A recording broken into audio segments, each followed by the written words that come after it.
capirà il mio amico Giovanni Del Beni, medico forense che è qui con noi. Prego Giovanni. Buonasera e bentrovati.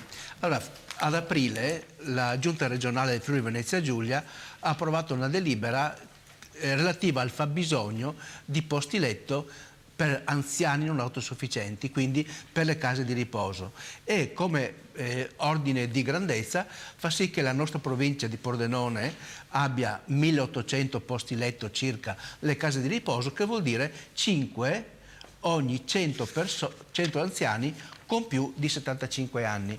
Con questa delibera si chiude un po' un cerchio che era iniziato con la legge regionale 17 del 2014, che dice: devono esserci, per un buon funzionamento dei servizi, 3 posti letto per ospedale per acuti ogni 1000 abitanti. Adesso abbiamo i 5 ogni 100 ultra 75 anni, e in questo modo abbiamo un sistema che dovrà essere equilibrato per fare le cose al posto giusto. Ovviamente fra ospedale e casa di riposo, quando parliamo di residenza, c'è la RSA che abbiamo visto prima sull'immagine. Questa residenza sanitaria assistenziale ha anche avuto un regolamento a fine dell'ottobre di questo anno, e che dice: ci sono le RSA dove è di base l'assistenza sanitaria, e quindi che ci sono 160 minuti per persona.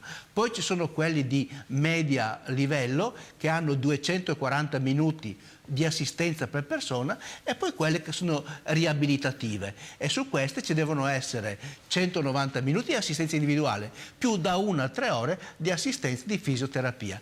Cosa succede su queste RSA?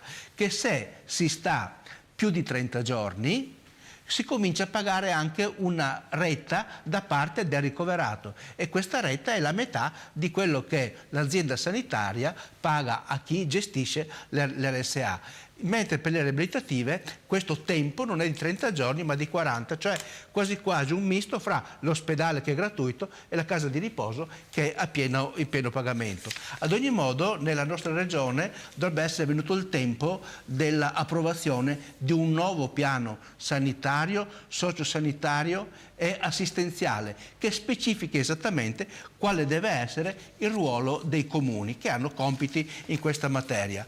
E allora io penso che sia opportuno che in questo nuovo piano urgente, perché quello di prima è scaduto nel 2012, porti all'integrazione, almeno nei fatti, tra i distretti e gli ambiti, tra AAS e UTI, affinché le sigle diventino realtà concreta per dare risposta ai bisogni e ai diritti dei nostri cittadini.